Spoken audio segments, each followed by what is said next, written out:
Power of silence, जिसके बारे में तो मैंने कई बार वीडियो में बात करी है कि एक चुप्पी क्यों इतनी ताकतवर होती है।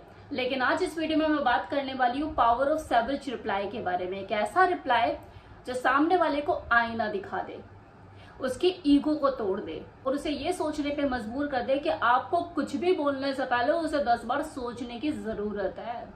आज इस वीडियो में मैं आपको वो 3 तरीके बताने वाली हूँ कि जिसको अपनाकर आपका जो हर जवाब है ना, वो जवाब नहीं बल्कि एक वीपन बन जाएगा, एक शस्त्र। तो number 1, the art of cold silence. देखिए, सैवेज रिप्लाई का ना डायरेक्ट कनेक्शन है साइलेंस से। ज्यादा लोगों को पता ही नहीं होता उन्हें कब बोलना और कब चुप रहना है। जैसे उनको कोई इंसल्ट करता है, वो खुद को डिफेंड करने लगते हैं, अरे मैंने ऐसा नहीं कहा था, मैंने वैसा नहीं कहा था, एक्सप्लेनेशन देने लगते हैं। एक सैवेज बंदा कभी भी एक्सप्लेनेशन नहीं देता, वो हमेशा ऑब्जर्व करता है। 2 सेकंड का साइलेंस, एक कोल्ड स्टेयर और फिर एक काम लाइन सामने वाले को ब्रेक डाउन कर देता है। सैवेज रिप्लाई का देखो चार्म ही यही है, क्या आपकी कामनेस, कि शांत रहो उस वक्त और फिर बोलो, कि एकदम से प्रतिक्रिया आपको नहीं देनी है। थोड़ा सा साइलेंस मेंटेन करना है, उसे सोचने देना है कि यार ये बोला क्यों नहीं कुछ, और जब बोलो तो ऐसा बोलो कि सामने वाला एक्सपेक्ट ही ना कर पाए, क्या मैंने सोचा भी नहीं था कि मुझे ये जवाब मिलेगा। Now second is 1 line execution. Savage reply का असली पावर उसकी लंबाई में नहीं बल्कि उसकी शॉर्टनेस में है। वो एक लाइन जो सामने वाले को डायरेक्ट हिट कर देती है बिना गुस्सा दिखाए। ज्यादातर लोग जब इंसल्ट फील करते हैं खुद में तो जस्टिफिकेशन देने लगते हैं, बड़ी बड़ी बातें करने लग जाते हैं, खुद को एक्सप्लेन करने लग जाते हैं कि ऐसा नहीं है, तुम मुझे गलत समझ रहे हो, ये तो मैं भी कर सकता था, मैंने इसलिए नहीं किया। एक सैवेज बंदा कभी भी जस्टिफाई नहीं करता खुद को। वो इतना शॉर्ट और इतना प्रीशियस बोलता है कि सामने वाला कंफ्यूज हो जाए, उसके पास अगला जवाब ही ना बने कि मैं बोलूं क्या। एक सैवेज रिप्लाई लेक्चर से भी ज्यादा डेंजरस होता है, क्योंकि लेक्चर तो लोग भूल जाते हैं लेकिन एक ब्रूटल लाइन हमेशा याद रहती है। थर्ड पॉइंट, देखिए चुप्पी में ताकत है। आप खामोश रहते हो, ये एक इंसान की सबसे बड़ी ताकत है, लेकिन जब आप जरूरत से ज्यादा खामोश रहते हो, मतलब वहां भी नहीं बोल रहे जहां पे आपको बोलने की जरूरत है, आपको बोलना चाहिए, तो जो लोग हैं ना आपको हल्के में लेने लगते हैं, आपको कमजोर आंकने लगते हैं। वहां आप ये लंबा चौड़ा भाषण देने की बजाय एक सैवेज रिप्लाई देके पूरा खेल बदल सकते हो। तो तुम्हें एक्चुअल में करना क्या है, तुम्हें साइलेंस को वीपन बनाना है, अपना 1 लाइनर स्टेटमेंट में खुद की मास्टरी करनी है।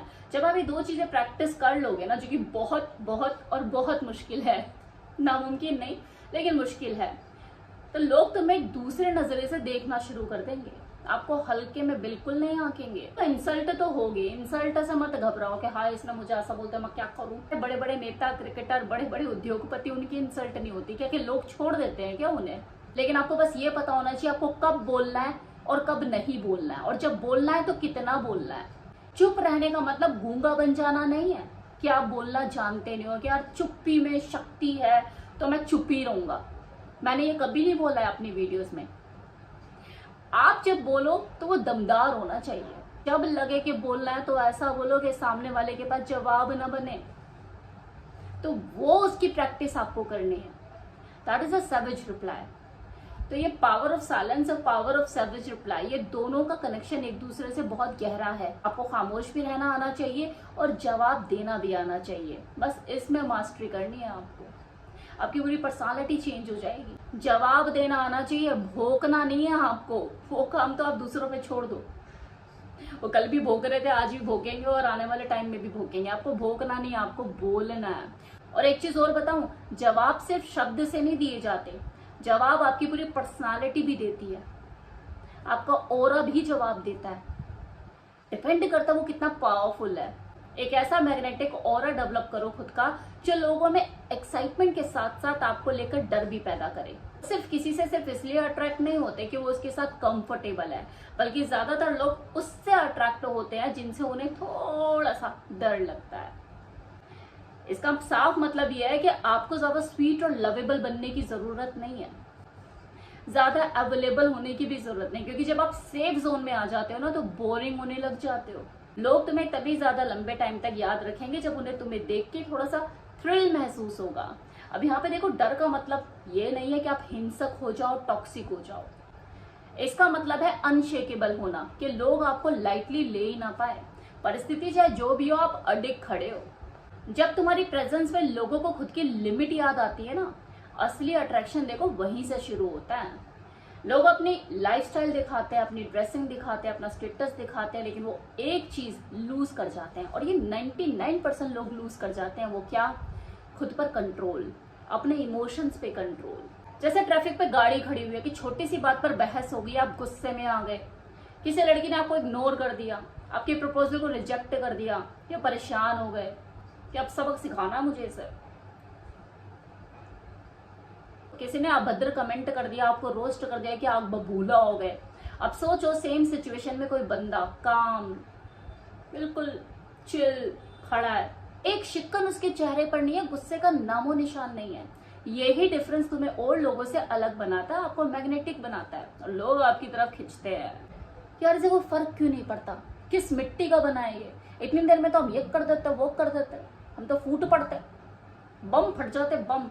यही खुद पे कंट्रोल आपको एंकर बनाता है।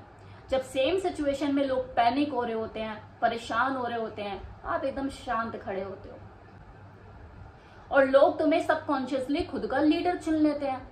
तुम्हारी साइलेंस एक सेफ जोन बन जाती है, और तुम्हारा ऑरा नेक्स्ट लेवल तक पहुंच जाता है। लोगों को लगता है कि सबसे ज्यादा देना मतलब सबसे ज्यादा वैल्यू, जबकि होता इसका उल्टा है। चाहे वो इन्फॉर्मेशन और रिएक्शन या अटेंशन, जितना तुम कम दोगे ना, उतनी ज्यादा आप अपनी वैल्यू बढ़ाओगे। फॉर एग्जाम्पल कि तुम एक ग्रुप में हो, कि किसी ने पूरी कहानी बोलनी शुरू कर दी, और इसकी कहानी खत्म ही नहीं होने को आ रही, बोले जा रहा है। वही दूसरा बंदा जो उसकी साइड में बैठा है, वो सेलेक्टिव सा कुछ बोलता है, और बाकी सारी चीजें अपने अंदर होल्ड करके रखता है। किसका जादू चलेगा? उसी का जिसने अपने कार्ड तुरंत ही रिवेल नहीं करे, उसने होल्ड करके रखा। तो मैग्नेटिक ऑरा का मतलब होता है लोगों के दिमाग में खुद को लेकर एक पर्सनल स्पेस क्रिएट करना, और ये ऐसे ही नहीं होता, इसके लिए बहुत मेहनत लगती है। खुद को कंट्रोल करना होता है, अपने इमोशंस को कंट्रोल करना सीखना होता है।